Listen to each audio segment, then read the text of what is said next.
So I almost got bit by a bullet ant in the Amazon. And Almost doesn't count.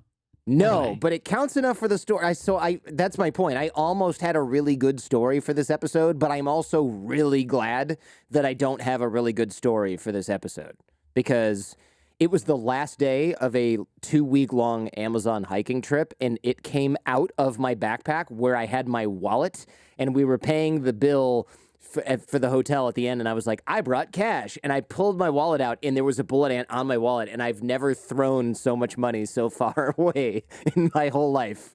Immediate panic reaction. I'm not actually sure which to react to first, the fact that there was a bullet ant in your backpack or that you were paying for an expensive hotel in cash. But all of those things are... Well, there are very few hotels in the jungle. So you don't have much choice, and they also don't have much internet. So it's kind of like if you don't bring cash, I don't know. I'm not really sure what happens to you at the end. Fair. Yeah. I'm glad you didn't get bitten, by the way.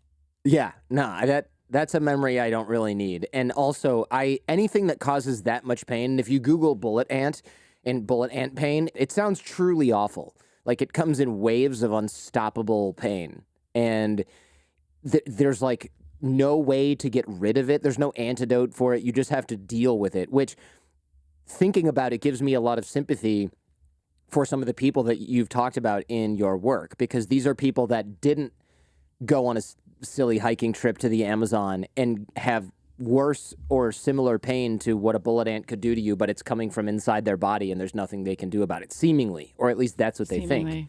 That's right. And so we're going to talk about a little bit of that today, but I wanted to start off on a little commonality here, which is that I also had some stomach pain as a kid. You did? Yeah. And I'm like, I had that, but I just really didn't want to go to school. And I kind of knew that was what was going on.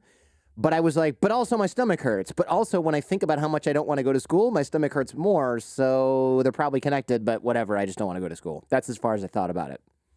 That's as far as most people think about it. Yeah. And you had that, right? This is something you struggled with. But were you aware also that it was kind of like, okay, I just really hate anxiety? No? None at all? Totally no. No, I went to... stomach aches actually they run in my family, but I was not aware that my stomach aches were due to stress and anxiety at all, because I went to a million doctors. I was scoped, I was prodded, I got all the tests. I was even put on medications and nothing worked. But at no point did any doctor or specialist say to me, hey, guess what? Anxiety and stress are somatic. Because emotions don't just live in your head, they also come out in your body. And it turns out that serotonin, this brain chemical that everyone talks about all the time that's related to depression and stress and anxiety, it doesn't just live in your head. 90% of the body's serotonin lives in your gut. Your gut is actually one of your body's emotion centers. So when you get sick to your stomach watching the news, or when you get butterflies, when you're nervous, or you have a gut instinct, there's a reason for that. And if someone had said that to me, I think I would have made the connection that you so intelligently made when you were a kid that I did not make. Well, my mom also said after a while, I think this is psychosomatic. And after I looked up psychosomatic, I was like, maybe, right? And my mom's a speech therapist, but she's also my mom and knows me really well. And she's like, I'm pretty sure you just really hate school because it's super boring. You're in middle school, which is hell for everyone. Some of your teachers are horrible people by all accounts. My mom was a teacher, so she wasn't like, I'm going to blame the teacher, but some of the teachers were just absolute crap and mean and stuff. And I was like, yeah. And she's like, and also my mom was going through all this crap with her brother who was like stealing from my grandma, and my grandpa was in a nursing home. So my mom was depressed and my dad was really stressed out at work. So he'd be like yelling a lot, and my dog was dying. So I was having a time. And it was like, I just want to stay home and play on the computer. And if I say my stomach hurts, but then it was like my stomach did hurt. And it was like, well, you can't just magically give yourself a stomach ache. And the truth, what you're saying is now, hey, man, that's not magic. That's you having the worst years of your life and finding out that pain comes out in other ways. What you just described to me actually is what I would call a perfect pain recipe, because what we know is there's always a recipe for pain, always. And the recipe isn't just to do with your body.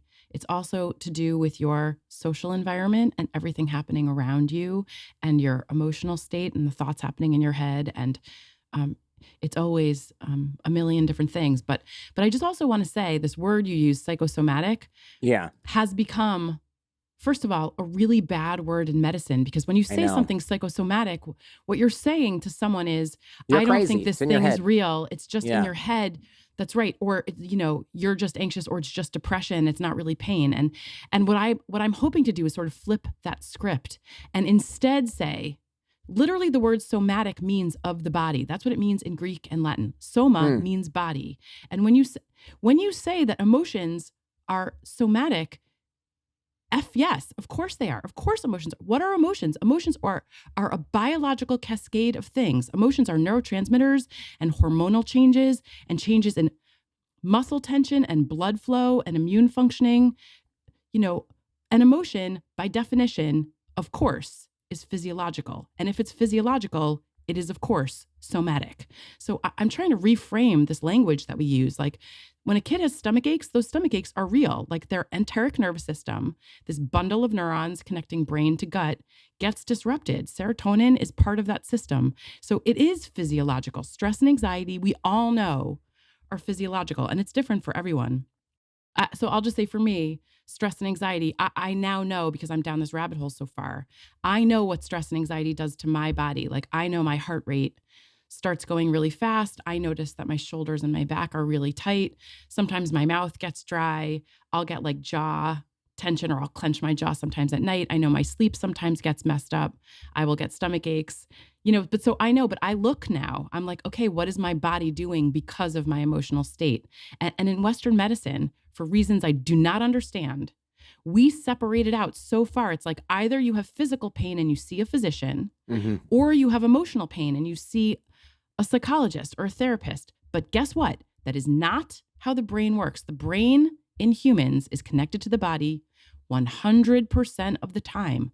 All of the things are connected. Emotional health and mental health are connected to your physical health always. There is no divide. It's a false divide, which is why it bothers me so much, this thing you said before. Most physicians don't get trained in pain. 96% of med schools in the United States have zero dedicated compulsory pain education. That is a statistic from a 2018 study. 96%. So we're saying that physical and emotional are separate. And then, even then, if you're saying pain is physical and you send someone to the doctor, even then, 96% of our medical schools are not adequately training doctors in pain. It's a That's mess. so crazy. You'd think doctors would know more about pain than anyone, and that pain would be like a first year medical school class, like contracts are for a lawyer in the first year. It's like you have to have a good foundation in pain and know all about how it works and how the mechanisms in the body, and it's just not the case, huh? I get in trouble when I talk about this. And by the way, I'm just reporting literature. This isn't an opinion. I just read everything I can get my hands on. And there's abundant literature actually on the lack of pain education in medical schools. And what we also know is that the medical education that does exist on pain, is very biomedical. And I'll say what I mean by that.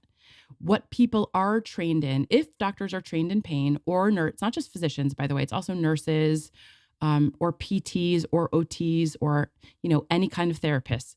We're trained in the biomedical model of pain. And what that means is, we tell people that pain is purely to do with physiology, like parts of the body and brain chemicals, and that therefore the treatment for pain is also biomedical, so like pills and procedures.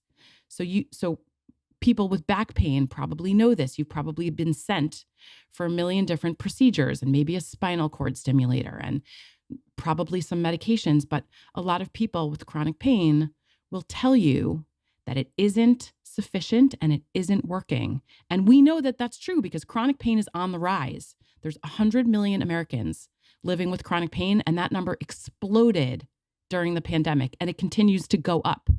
Not only that, more evidence that what we're doing isn't working. We are in the midst of an opioid epidemic, which Yeah, everyone yeah. is sick of hearing about, but that also is exploding. Like, if our treatments worked, they would be working. Right, they would be working. We can get into that in a bit. I do have questions about that as well. Before I forget, I want to go back to pain recipes because that was interesting and we kind of glossed over it. What are pain recipes? Because whenever there's a recipe, usually there's like a a counter recipe, right? There's like a remedy for the recipe, I guess. This is a crap analogy, but I'll let you take over. Okay. Well, so to tell you what a pain recipe is, I sort of need to go backwards and tell you what pain actually is. Sure. Could we do that? Yeah, tell me what it is. It's really nerdy, pain science, but I Well, am nothing you're in the if right not place. a nerd. Yeah. Yeah. I feel like I'm in good company. So pain is actually, again, we've been trained to believe that pain is this purely biomedical problem, something to do with anatomy and physiology. But neuroscience tells us that that's not actually true. Pain does not live exclusively in the body. And one of the reasons we know this is because of this condition called phantom limb pain. And phantom limb pain is when someone loses a limb, like an arm or a leg, and they continue to have terrible pain in the missing body part.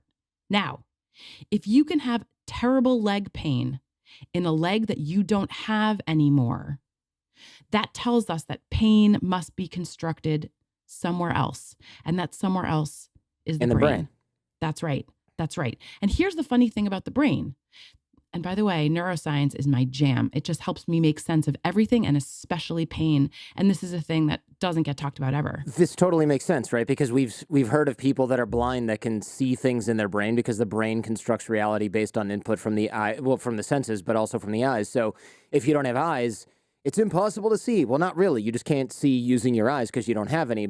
But if you can feel pain in a leg you don't have, then you can see with eyes that you don't have as well, as long as there's another form of sensory input, like these tongue grids with electrical stimuli and stuff that people are experimenting with. So this all checks out and seems like we should have sort of applied these principles across the body a long time ago. But I guess it's all new. Yeah, but guess what you and I are doing today?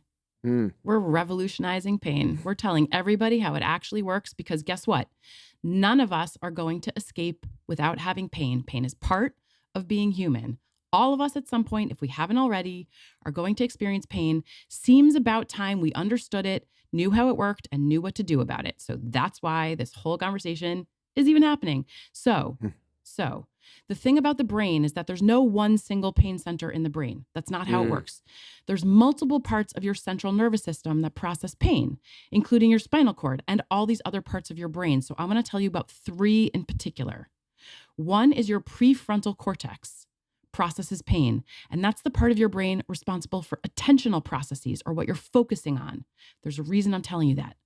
Part of the brain number 2 is your cerebral cortex. That's the part of your brain responsible for many things, but also thoughts. Thoughts. Because the things you think affect the way your body feels, always. And part of the brain 3 that I want to tell you about is your limbic system, your brain's limbic system. And that is your brain's emotion center. Your limbic system processes your emotions. Now, I want to be more clear about what that means. 100% of the signals, the sensory messages from your body, filter through your brain's limbic system before they become the thing that we call pain. So all of the time, pain is both physical and emotional. So I am what's called a pain psychologist, which no one has ever heard of. And people are like, well, you're not an MD. No, I'm a pain psychologist. Here's why that's important. People say, oh, well, you must treat emotional pain. The answer to that is no. Pain is always both physical and emotional. That's what neuroscience says. And in fact, what we know is that negative emotions like stress and anxiety or depression or anger or frustration turn up pain volume in the brain. And when we get to it, we're going to go deeper down that rabbit hole into pain neuroscience, and I'm going to give you a metaphor that's really helpful. But just to say, we think and are trained, and our doctors are trained, that pain lives in the body, like in your back or in your knee. And that it is, of course, true that things may be going wrong in your back or in your knee, but that isn't where pain lives. Pain lives in the brain.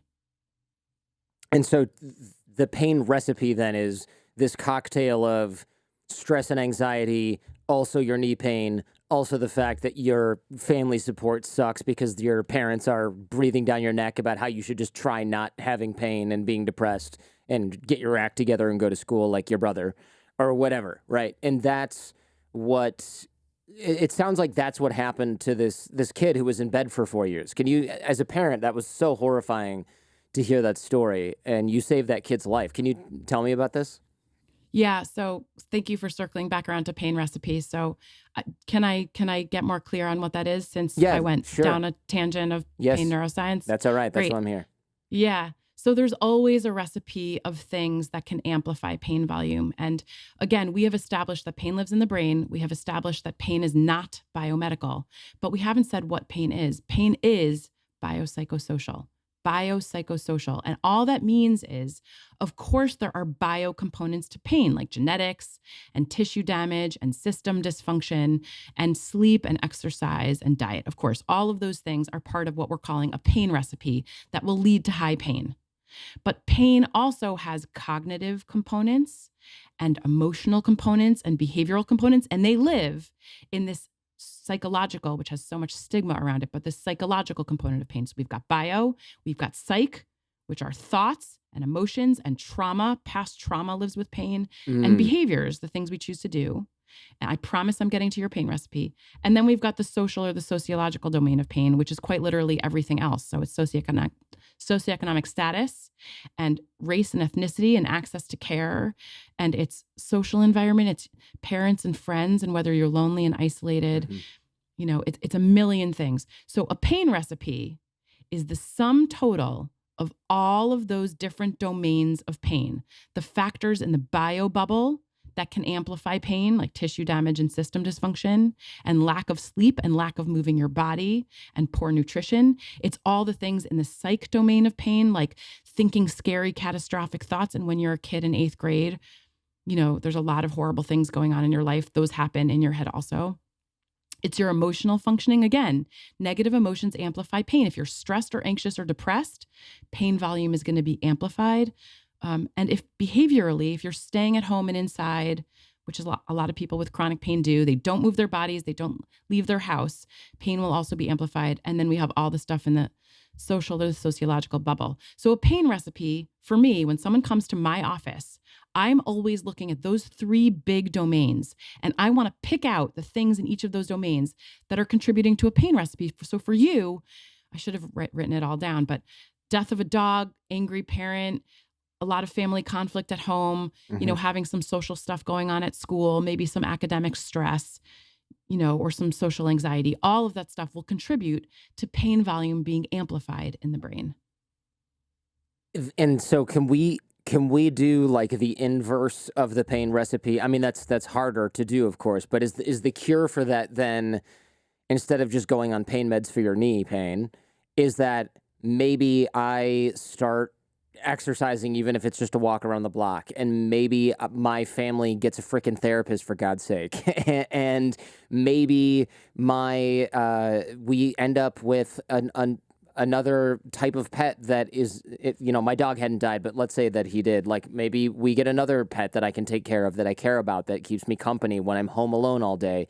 And maybe I open the curtains in the morning instead, or leave the curtains open. Like, can we do the George Costanza method, where we're like, what's the opposite of what I'm doing right now? And then do that, and then the pain gets better? Is that a thing? I wish, yes. So the answer is yes, but the caveat is, it's not quite that simple. It's not like, oh, just do the opposite and everything will get better, because Of there's course. a number of complicated processes usually maintaining a chronic pain cycle, but you are on it 100%. Yes, Mhm. that's right. So we look at the things that are maintaining a pain cycle. So that's actually why I wrote the Pain Management Workbook. The reason I wrote the Pain Management Workbook was because I want everyone to understand their pain recipe and to know how to hack it. And it can be hacked. And the first part is the stuff we're doing right now, which is just pain education. Like, if we don't understand pain, we can't treat. How do you treat a thing you don't understand? So first we have to locate pain to the brain. We have to understand all the little bits of pain neuroscience that help us lower pain volume. And then exactly what you're saying, we have to put together this recipe, this cocktail of things that's going to hack our pain recipe and lead to a lower pain volume. So moving your body if you've been sedentary, going outside and connecting socially, treating your depression and anxiety, which by the way, the last 2 years of the pandemic have been a shit show for everybody. Like, Our definitions of anxiety and depression are just really bad and wonky. If you've experienced some anxiety and depression in the last 2 years, that's what we call a situational trigger. It does not mean that everybody has been mentally ill in the last 2 years. Like, obviously, if the entire world is mentally ill, our definition of abnormal is clearly wrong. It is a normal response to an abnormal situation. But that's true with chronic pain too. A lot of people with chronic pain live with some anxiety and some depression. And I will say, that is not what I call mental illness. That is, again, a normal response to an abnormal situation. The human body is not built to be in pain for like months and many years. So mood crashes. And so, yes, the answer is yes. To hack a pain recipe, you first have to understand what's happening and use tools. So like the Pain Management Workbook can be used by anyone, like anyone with pain and also any provider. Like for me, what pisses me off is that the stuff that I do, these like biobehavioral treatments aren't reimbursed by insurance. You can get 7 back surgeries, but things like cognitive behavioral therapy, which have evidence for treating pain and biofeedback, they're not reimbursed. So there's ways of doing it and it's structured and there's like a couple of steps you can take. You need to like cut people open and then give them cognitive behavioral therapy and sew them back up, and then you'll get reimbursed for it. That's ridiculous. It's insane. Yeah, the process really drives me crazy. So you asked before about a kiddo that I mentioned. Are you talking about the kiddo that I mentioned on a different podcast? I am talking about the kiddo you mentioned on a different podcast. Yeah. Okay. Yeah. So thank you for using the word kiddo. I love that. It's so people who care about kids use that word. Like that is like a you just know someone loves kids when they call them kiddos. It's so funny. I actually really don't like that word and I try not to use it because I usually just call my kids, but then people say, well, are you talking about your own children? And then I don't know. Yeah, I haven't yet found a better way of doing that. Yeah. It's a little bit of a generation above in terms of you and I age. I hate the word. I actually hate the word kiddo. That's so funny. Kiddo. So this teenager came to me with chronic pain. He had multiple diagnoses. He had been diagnosed with chronic migraine and chronic abdominal migraine, and he had diffuse amplified body pain of unknown etiology. People weren't sure why he was in pain or what was happening. And he had missed a lot of school. He had been in bed for about 4 years. He had seen 14 physicians and he had been on 40 medications, including some narcotics and also Thorazine. Thorazine is an antipsychotic it's an old school antipsychotic. When I worked on an inpatient unit, if there was an adult having an aggressive psychotic outburst, he would be held down and injected with Thorazine. Thorazine knocks people out. But that's still what we do for children in pain. You can tell I have some feelings about that. He had no life. He had no friends. He had no hope. When he came to my office, he had like long unwashed hair. He was walking bent over and hunched, holding his belly. He was really pale. He hadn't really gone outside. So I asked him if he had given up and he said, yes. I told him I could help him, but only if he did everything I said. And I should say, I never know, of course, whether or not I can help one of my patients. I believe very strongly in what I do. And like the results are insane. You know, like I'm addicted to this work and I go out here, even though I have public speaking anxiety, and I do things like this because it's so important to me to spread the word because I see how many lives are changed and how profoundly they're changed by this work. So I want everyone to understand pain and what to do about it. So I told him that we could do this thing together, but he had to do every single thing. So we started really slow. When someone's been in bed for 4 years, their brain and body have become very sensitive. And I want to explain what that word means before I explain to you what we did with him. What happens with chronic pain is known as its own disease process. And there's a process that happens with chronic pain called central sensitization. And I want to explain in layman's terms what that means. So I'm going to ask you a question. Can you tell me a skill that you practiced over time and got good at? You were bad at it. You practiced it. You got good at it over time. Yeah. I mean, any language, does that count? Yeah. Or like, I mean, this language I'm speaking right now, for sure. I mean, everybody's done this, right? But also like German or Chinese or something. Great. Wonderful languages. Perfect.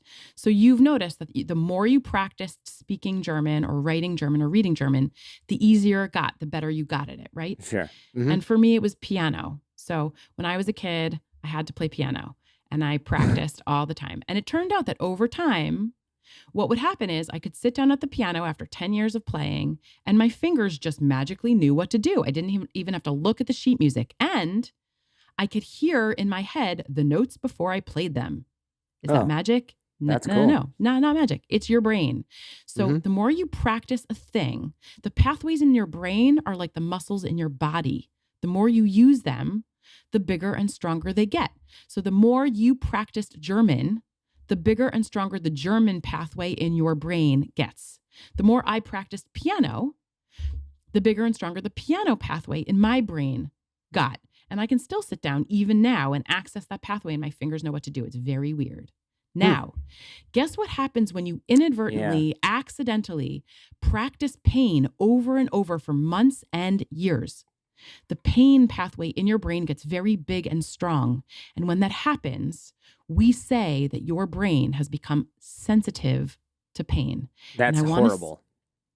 That's right. But that is how the brain works. The right. brain No, is an totally amazing makes sense. tool. But that's like the worst thing. There's a lot of things I would want to be sensitized to, and pain is like the last one on the list, right? Well said, sir. Well said. Agree. Couldn't agree more.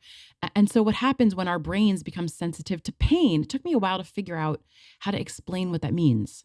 What that means is that small bits of sensory information from the body that are not dangerous are interpreted by your brain as dangerous because pain is your body's danger detection system. Right. Pain is your body's danger alarm. That's what I remember learning about the definition of pain in like middle school science, right? It's like the body's way of telling us something is wrong. And you hear about kids that feel no pain. And have you heard about this? I'm sure you have, of course. This is horrifying, right? The kids will like jump off the roof of the house and break both of their legs and then do it again the month after like staying in the hospital for 6 weeks because it doesn't hurt. But when they are in the hospital, their parents who are crappy and fighting all the time are giving them nonstop attention. They don't have to go to school. They can eat whatever they want. And this is like the same kid that I read about, he would pull out all of his teeth with pliers because it was kind of fun and made a weird noise. And okay, I've never heard that story. Don't know if I want to hear any more about it. Can I tell you about those kids? They don't live very long. Yeah, they don't live very long. They don't live very long. And that's exactly right, because pain is your body's danger detection system. And if you either don't have it or it's not working well or you're ignoring it, you're not going to survive. However, the caveat is, like every system in the human body, the pain system can fail. And pain does not always indicate danger. That's the most important thing I'm going to say all day. Pain does not always indicate danger. When you have chronic pain, and your brain has become sensitive, small bits of non-dangerous input from the body are being interpreted incorrectly as dangerous.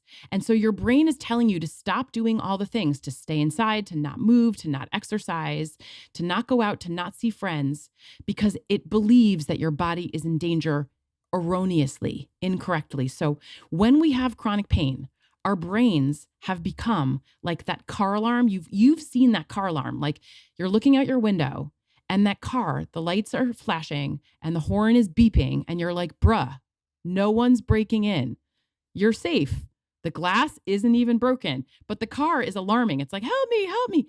And that's a brain on chronic pain. Not like your body is safe, but your brain believes you're in danger. So the treatment is the opposite of what you think. It's learning to desensitize a sensitive brain. Now, to be clear, that's not to say that things can't go wrong with the body. Of course they can, and of course they do. And back to that thing where pain is always biopsychosocial. Always, always, always. So we're always looking at the three parts of the puzzle: the bio pieces, the cognitive and emotional and behavioral pieces, and the social and the sociological pieces. So I don't want anyone to think that I'm saying that, I'm missing out on the bigger picture of pain. But the most important piece to know is with chronic pain, our brains flip into this state of chronically being in a state of alarm and stress, because pain is one of the biggest stressors on the human body. Like moving cross country is stressful, and death of a loved one is stressful, but being in pain day in and day out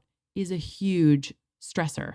So not only are we facing pain, but our brain is in this state of fight or flight emergency. And we know that amplifies the pain alarm. So it's just so important for people with pain to know that part of what's happening for them is that their brain has become extra sensitive, and it is alarming when it doesn't need to. Did that make sense the way I said that? Yes. Yeah, no, that's really interesting. And the analogy with the car alarm makes perfect sense. And it also is really enlightening that we can strengthen our pain pathway or make it so easy for pain to flow down that channel that everything registers as pain. Like you might be, we've heard that pain is sort of subjective. And some people feel like a good workout feels good, and other people are, and they're like, I'm sore, and other people are like, this is horrible. I hate every second of this. So it also makes perfect sense that somebody would feel something and say, this hurts a lot. And the other person, like, what drove me freaking crazy is whenever I would get hurt as a kid, my dad would go, that doesn't hurt. And I would be like, no, it does hurt. I separated my shoulder, you POS, and then he'd be like, oh, sorry, because the doctor would be like, yeah, your kid's shoulder ripped out of the joint. Like, that hurts. And then what was interesting about that was when I went to the ER, it didn't hurt that much because no one was there to sympathize. So I was like, actually, the pain, the physical part is like not that bad.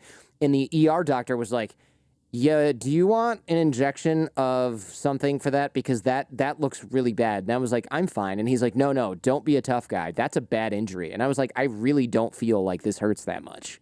And he's like, sure, okay, thinking that I was just like straight up in shock. But it turned out that I'd probably done nerve damage or whatever, and it didn't hurt that much, or it was all the way out and didn't hurt that much.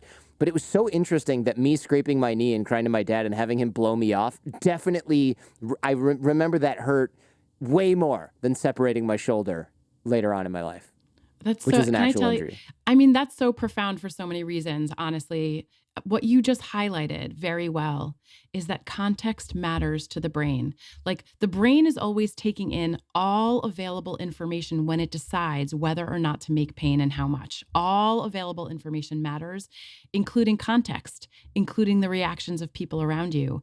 And there's this famous playground study of these little kids, which it's different than what you just told me, because what you just told me is like a little bit more layered. It's like being dismissed and like being told that your experience is invalid, which of course is triggering in a whole other way. But there's this famous playground study where there were these kids running around on the playground and they would fall. And the first thing a child does, as you know, you have a small child, they look at their parent's face to see how their parent is reacting. And if a parent on the playground after the child fell went, oh my God, are you okay? And was really anxious and activated, the child would cry.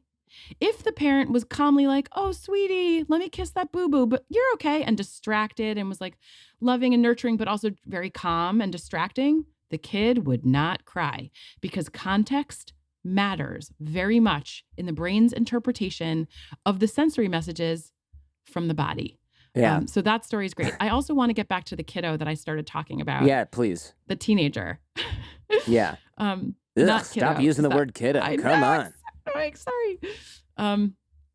Yeah, I've been trained to use that word because people tell me it's inappropriate to say kid. Teenager. So again, I told him we were going to walk through this treatment protocol. It's called cognitive behavioral therapy for pain.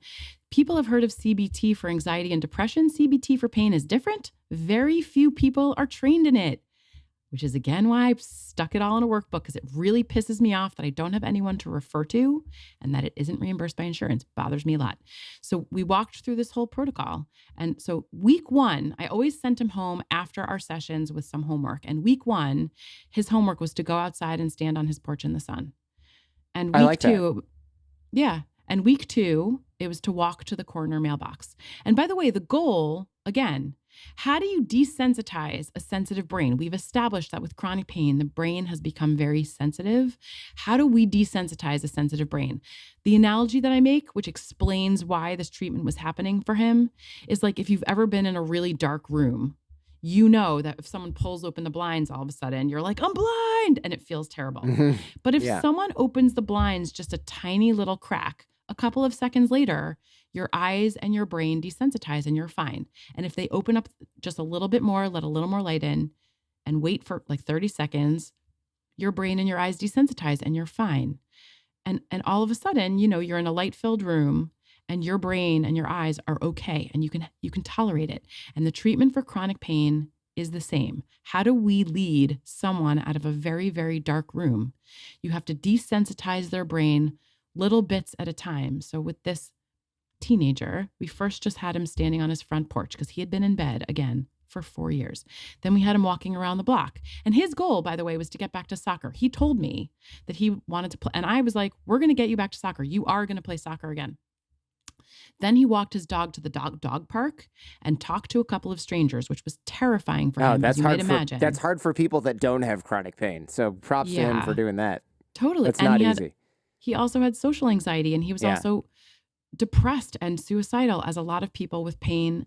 Like, suicidality in the chronic pain population is 50% higher. I'm sure. Yeah, that's right. That's right, because a lot of hope is lost. And here's what started happening. The more he started doing physically, the more he started doing cognitively, the more he started doing emotionally and socially, the lower and lower his pain alarm started becoming, the more functional he started becoming. And the more he did, the more he realized he could do. He went and got a haircut. He went and bought a backpack. That was like a game changer. When he did that, it was like all of us were like, something really good is happening.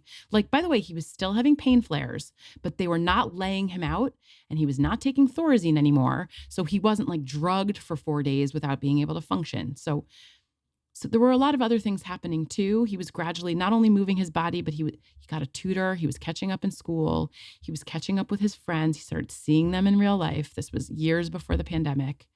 And that walk around the block turned into a jog. And then it turned into running a mile. And when he went back to school, Jordan, he was like this tall, fit, handsome kid. He got asked to prom by 2 girls, that kid. And he got on stage when he graduated, because he did graduate. And he said, if you had told me 4 years ago I'd be graduating high school, I would not have believed you. And I was there. And his mom and I, of course, cried. And like, the crazy thing about this work is that it absolutely changes lives. And I would love to take credit and say that I made it up. And there are people who are writing books even today with this treatment, calling it something after themselves, as if they've made it up. It's been around for effing ever. We've known, science has known for decades, that pain is biopsychosocial and it requires a biopsychosocial treatment. But here's the problem. It doesn't make the kind of money that surgeries and pills do. And Big Pharma owns pain medicine. So they will tell you all day that the answer for your pain is a pill. But science shows that is wrong, wrong, wrong all day long. For acute pain, short-term pain, oh yeah, thank God for morphine for short-term. But for long-term chronic pain, ain't the thing. Hey, if you like what you're hearing and seeing, check out the Jordan Harbinger Show podcast feed. There's a lot more just like this. You can find the Jordan Harbinger Show in Apple Podcasts, Spotify, or wherever you get your podcasts. Now, back to the show. There was another point you'd said about how pain is constructed in the brain and context matters. Tell me the tale of 2 nails, because this is, one, gross, which I kind of dig, and also so freaking interesting because of what it says about pain in our brain. I love that you've done your research, Dr. Harbinger. Yeah, you look, I'm not an MD, all right? But I know a lot of stuff about podcasting. Totally. Okay, so I kind of feel like a used car salesman. As you know, no one wants to go to a psychologist for pain. No one. Like 0 people want to go to a psychologist. We're practically giving them away over here at Zerfuss Ford. Right, because we think of pain as a biomedical problem. And if someone says you should see a pain psychologist, you think, of course, they're saying it's all in my head. They're saying my pain isn't real. So I'm constantly having to think of ways to prove basic pain neuroscience that I started studying as an undergrad at Brown, that I have been studying for the last 20-something years of life by just using all of this information that I've gathered over time. So there's 2 papers from the medical literature that report on 2 different construction workers. So construction worker number 1 was on a job site and he jumped off of a plank straight onto a 7-inch nail, and it went clear through his boot, straight through to the other side. And he was in terrible pain, and he was rushed to the emergency department, and all of his coworkers were horrified, and he was screaming with pain. They gave him fentanyl, I believe, an intravenous opioid for his pain. Right. We all unfortunately know what fentanyl is now. Like, that's like a very 2021, 22 thing that unfortunately has hit our zeitgeist. Yeah. And then I'll say, by the way, I am not anti-fentanyl. I am not anti-opioid. Like, thank God for those drugs. Thank God for modern science. But for long-term chronic pain, it's a disaster. But for short-term pain, blessings. Anyway, so they gave him IV opioids, and the good doctors removed his boot, and they discovered that a miracle had occurred. The nail had passed between the space between his toes. There was no puncture wound. There was no blood. There was no tissue damage. But his pain was real. How did that happen? He expected it. Because I would expect it. Yeah. Right. Looked like it went through his foot. That's right. Ugh. His brain, aka his danger detector, used all available information to determine whether or not to make pain and how much. So his brain used knowledge, again, cognitive and our psych bubble of pain, knowledge of the dangerous work environment, memories of past pain experiences. It used the visual input of this giant 7-inch nail sticking through the top of his boot. It used the visual of his colleagues' faces.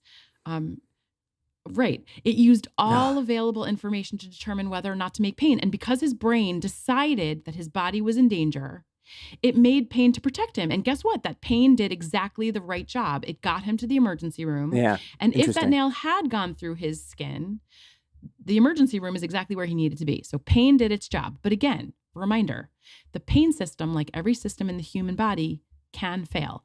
Pain is not always an indicator that there is damage to your body. And I love that example because it really shows us that you can have pain in the absence of danger and damage to the body. So Tail of nails.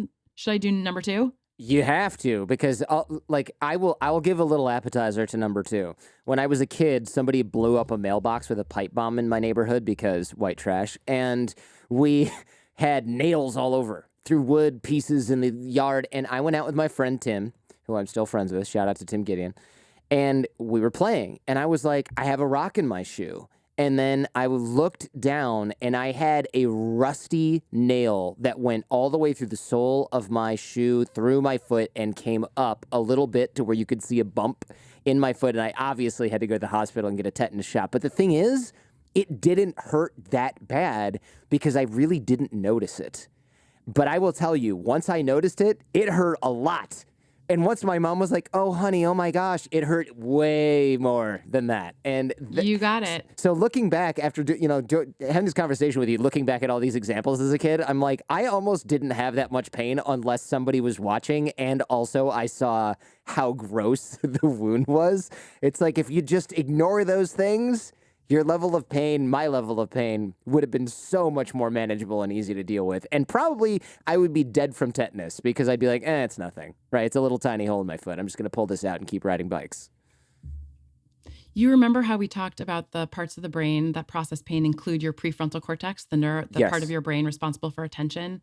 Mm-hmm. Science shows that attending to pain amplifies pain volume. So if you're thinking about your pain, or you're staring at it, or you're home missing work and missing out on life and feeling miserable, it's going to amplify pain volume. Pain is going to feel worse. So exactly what you said, attending to pain and definitely ruminating about pain will make pain worse. That is exactly right. And that is a great lead into Tale of Two Nails number 2. Yes. Let's do it. Let's do it. Don't eat. If you're eating right now, take a little break or pause this. It's not that gross. I think it's pretty gross. All right, it's pretty gross. So I wish I could show you the pictures. Maybe I can send them to you. And you can you show can them send on them to me. We'll link them in the show notes. Yeah. So second construction worker, because obviously that's the most dangerous job a person can possibly have, was on a job site somewhere in Breckenridge, Colorado, and he was using a nail gun. And the nail gun accidentally backfired, and it ricocheted backwards, and it clocked him in the jaw, and he saw a nail shoot across the room and bury in the wall across from him. But he had this like injury on his chin and it really hurt. And he had jaw pain and tooth pain. He had a headache, but he went home after work, hung out with his wife, ate dinner. He had this headache and this toothache for 6 days. And at the end of 6 days, he said to his wife, I'm going to get this toothache checked out. And he went to the dentist. And the good dentist did a scan of the gentleman's jaw and face. And much to both men's surprise, they discovered a 4-inch nail embedded in his face. That's right. There was a 4-inch nail embedded in his face, protruding into his brain. For 7 entire days. Well, at this point, 7 days, right? Because 6 days had gone by where he's like, man, eating cereal hurts. I should probably have somebody look at this. That's right. Now, minimal pain, maximal damage. No one would argue that that's very significant and dangerous. But pain stayed very low. How did that happen? His brain, again, his danger detector, used all available information to determine whether or not to make pain and how much. So it used the visual of the nail shooting across the room into the wall. And because his brain believed his body was safe, it did not make sufficient pain to protect him. Thank God there was some pain from where that thing backfired. But just to say, pain or hurt is not the same as harm or damage to the body. They are not the same. And the mistake we make in Western medicine is assuming that pain means the body is in danger. And that's why when we have chronic pain, we stay inside and stop doing all the things. It's the reason why we have 4,200 surgeries, because we assume that there's something dangerous happening with the body. And I will say with back pain, hundreds of studies have come out showing that when you take scans of normal people's backs who do not have back pain, they look just as bad or worse as people who do have back pain and have these wonky looking scans with bulging discs and all the language that sounds so terrifying. The studies are up on my website. I have a nerdy website with all this pain research. It's Zoffness.com. It's just my last name. We'll link it in the show notes, of course, because no one can There's a resources Zoffness. page. So if people want to read these papers, they're up there on back pain. So I want to say again, you might get messages that there is damage or structural stuff going wrong with your body. And yes, that of course can be true. No one's saying that isn't true.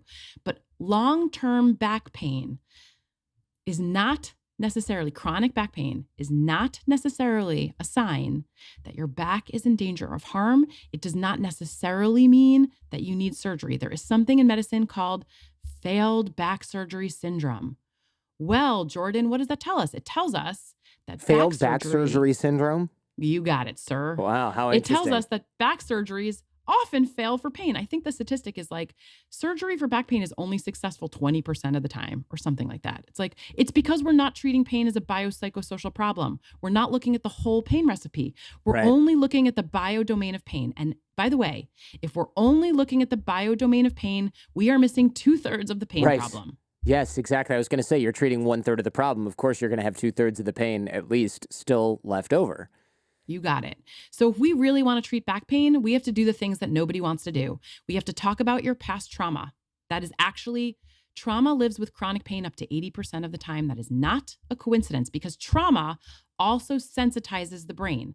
Trauma sensitizes the brain. If trauma makes the brain more sensitive, literally what that means is it's going to amplify any potential danger message from the body. So we want to look at past trauma. We want to talk about your toxic relationships and the divorce you're going through. We want to talk about the fact that your parents are dying. We want to talk about your history of illness. We want to talk about how you got fired and how there's economic stress. We want to talk all about what just happened in the last 2 years with the pandemic and how anxious you've been because anxiety amplifies pain. We want to talk about if we really want to treat pain, we have to talk about all the hard things. And I know that's bad news. And I know that listeners will think I'm saying it's all in your head or it's all psychological. I am not saying that. I'm saying that in the human body, all of the things are connected all of the time. The brain is connected to the body 100% of the time. That's just how humans work. Why do I feel pain when I see other people get hurt or embarrassed? Because in your brain, you have a really cool thing called mirror neurons, and it's actually adaptive for humans to react to other people's emotions. I'll tell you why. Yeah. As back in the day, of course, we were hunters and we would be hunting animals. But guess what? Animals also were hunting us. So if there was a lion approaching and you saw people running and screaming, you have a couple of options. You can either sit down and think, I wonder what I should do in this situation. It seems people are fleeing for their lives. Here's my menu of responses. Or your mirror neurons can just mirror or mimic the response of people around you. So if you've noticed probably that if people around you are panicking, you feel panic, even if you look around and you're like, why am I panicking? That happened during the pandemic. Anxiety contagion in the last 2 years was absolutely insane. So mirror neurons in your brain will mirror the emotions of people around you. It's called emotion contagion or anxiety contagion, and that's real. And by the way, empathic pain or sympathy pain is also real for the same reason.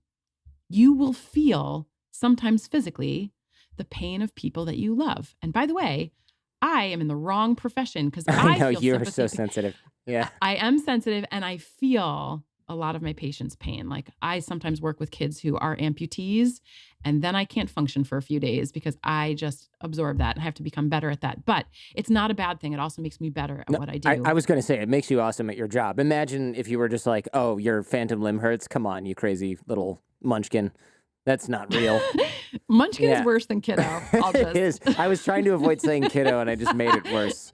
Um, why do I rub my knee when I crack it against a table? And why does that actually work? There is a really cool theory of pain from many years ago called the gate control theory of pain. Melzack and Wall, 1965, one a pain neuroscientist and one the first ever pain psychologist. And they forever revolutionized pain medicine. And everything we know about pain today has grown out of the gate control theory of pain. And what they showed is there's a lot of things that can gate or change pain volume. And many things can do it. So it turns out that, like you said, when you bash your head or bash your knee, one of the first things that you instinctively do is you reach to touch it or rub it. And the reason for that is because you have very, very skinny pathways connecting your knee up to your spinal cord, up to your brain, that code for the sensory messages that tell your brain that something bad has happened and maybe it needs to make pain. You also have very fat or thick pathways Hmm. leading from your knee up to your spinal cord, up to your brain that code for touch. And touch messages get up to the brain faster than sensory messages from the body that code for possible pain. So touch reaches the brain faster and the spinal cord faster. So what it does is if you touch your knee, that message gets up to the spinal cord quicker and it closes the gate and it prevents that pain message from getting up to the brain. So it gates it. So touch will actually lower pain volume. And by the way, there's a million things that will gate or control the experience of pain. Touch is one of them. Positive emotions is another. Social support is another. Treating trauma is another. But touch is one of them. So massage really helps. There's something called a TENS machine that will vibrate on the part of you that hurts that is effective for pain. My A wife lot of used that things. when she was giving birth, the TENS machine. It really helped a lot Yeah, because those muscles are just exactly. like going through some serious stuff. And that you turn this thing up a little and it's like, oh, this is pulling in another place That's right. instead of, yeah, Right. yeah. And that's exactly right. So touch interrupts the pain messages that are trying to get up to the spinal cord and brain.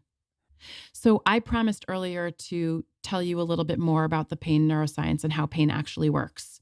Can we do that real Yeah, quick? let's do it. Okay, I promise this will be useful and interesting. So there's a metaphor that I like to use to explain how pain works in the brain and also what we can do about it. So I want you to imagine that in your central nervous system, you have what I'm going to call a pain dial. And it operates much like the volume knob on your car stereo. Like you can turn pain volume up and you can turn pain volume down. And there's a lot of things that change pain volume in any given moment of every given day. And I want to tell you about 3 things in particular that will be useful when we're talking about all the rest of this stuff. So, one of the things that changes pain volume is stress and anxiety. Stress and anxiety. And I'll say specifically how that works. When stress and anxiety are high and your body is tense and tight and your thoughts are worried, neuroscience tells us that pain volume is amplified, that pain dial is turned up. And the opposite is also true. When stress and anxiety are low, your muscles are relaxed and your thoughts are calm, your brain turns pain volume down. That's thing one. Thing two is mood. And by mood, I mean emotions, positive or negative. And what science tells us is that negative emotions like depression and sadness and frustration and anger, your limbic system, when you're depressed and when you're angry and when emotions are negative, your limbic system will turn up that pain dial and amplify pain volume. But the opposite, again, is also true. So emotions matter to pain a lot. When emotions are positive, you're feeling joyful and happy and you're engaged in pleasurable activities, your limbic system, again, that part of your brain responsible for emotions, will lower pain volume. So pain feels less bad when emotions are positive. And thing number three, I know it's counterintuitive. So when emotions are positive and good, pain volume is low. I mean, So that makes sense. Yeah. It's like if I crack my toe when I'm at home alone and I like just got a nasty email from somebody and had a cancellation on something, that hurts. But if I crack my toe when I'm like drinking Coronas at the beach with my friends, I'm like, oh, that's annoying. You don't even notice. Yeah, barely. That's the perfect example. That's exactly right. Because emotions change pain volume. And thing three is attentional processes. So again, when we are stuck at home, stuck in bed, thinking about our pain, or you're trapped in the hospital, or, your body's been hurting for so long, you feel like you just can't get off your couch, your prefrontal cortex will send a message to that pain dial, amplifying pain volume.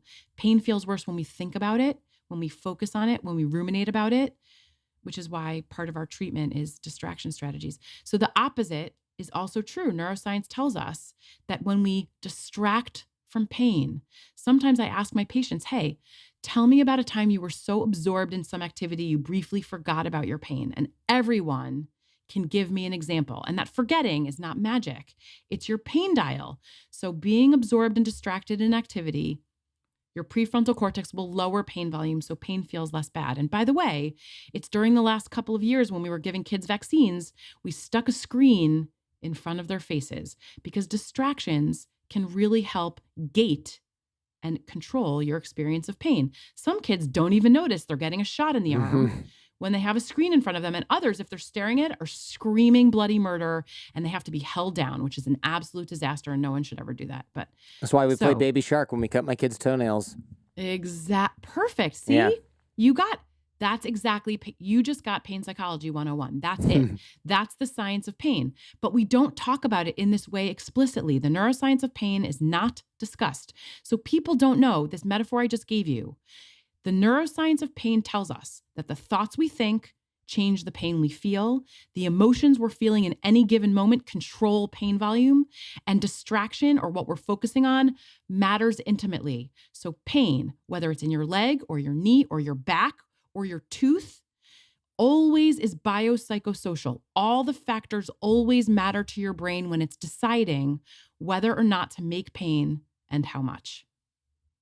You've mentioned social pain a few times. So that's similar to physical pain in that they're all types of pain. And I've always wondered if the types of pain are similar, if it's just like pain is pain. You've answered that here on the show. But does that mean that I can like take a Tylenol for not getting invited to prom? Hypothetically, of course. The answer is a complicated one, and I love your question. Yes, there are studies that show that things like Tylenol and other pain relievers will treat the pain of a broken heart or the pain of social rejection and ostracization. It's pretty wild because, again, the parts of the brain that process physical pain are the parts of the brain that process emotional pain, because pain is both physical and emotional 100% of the time. So yes, there have been studies that show that emotional pain can also hurt physically, which shocks no one. If anyone has ever had a broken heart, you tell me that you didn't have chest pain or that your body didn't hurt. We all know that social and emotional pain also can hurt physically. Because again, as we said at the beginning, emotions don't just live in your head, they also come out in your body. So because those two things are connected, by the way, is why opioids are so magical for pain. Because opioids also alleviate anxiety and depression and the trauma of past traumas. Opioids knock out everything. It's why they're so addictive and why we don't use them for chronic pain, or we shouldn't use them for chronic pain. And again, I am not anti-opioids. Opioids are great for acute pain, but what research shows for long-term chronic opioid use, by the way, and a lot of people who have been taking these for years don't know this, is that they sensitize the brain to pain over time. And I know I can get in a lot of trouble for talking about opioids, so I want to say this carefully. I am not in favor of ripping opioids out of the hands of people living with chronic pain because they haven't been given other options.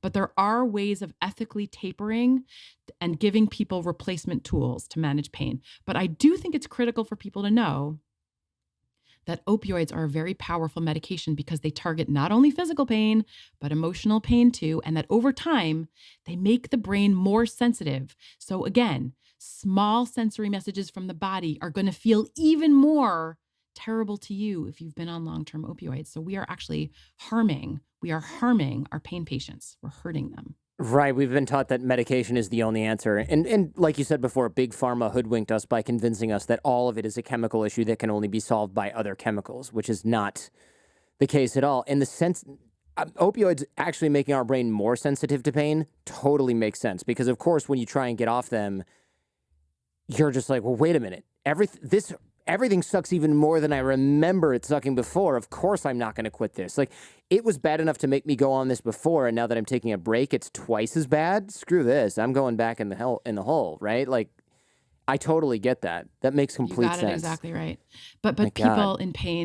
people in pain have just been screwed because, first of all, 9 times out of 10 or more than that, their doctors actually haven't been trained in this biopsychosocial neuroscience. They don't actually, it's not their fault. It's actually, we have a flaw in our educational programs. Like doctors, by the way, are like, thank God for doctors. It's like everyone just wants to help. Everyone just wants to heal. It's not like some malicious, terrible thing. I mean, Big Pharma is pretty malicious. That's just all like money focused crap. But doctors want to heal. But the patients haven't been told. They weren't told up front that their pain is biopsychosocial and therefore requires a biopsychosocial treatment, including cognitive behavioral therapy and biofeedback and dealing with trauma and all these other things.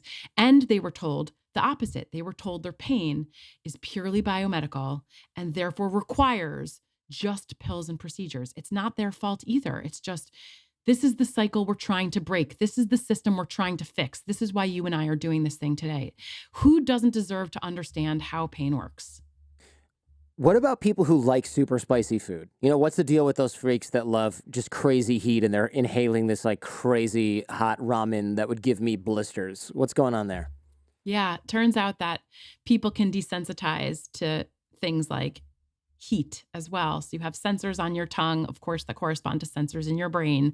And over time, gradually, with small bits of sensory input, your brain desensitizes. So you could become desensitized also to really hot, spicy food if you wanted to. It's sort of like what we do with chronic pain, sort of the metaphor I gave before of opening the blinds slowly one at a time. We would do that with spicy foods, and you would start with just a little bit. And then you would increase the spice, and you would just increase the spice. And yeah, people love it. Also, Yeah.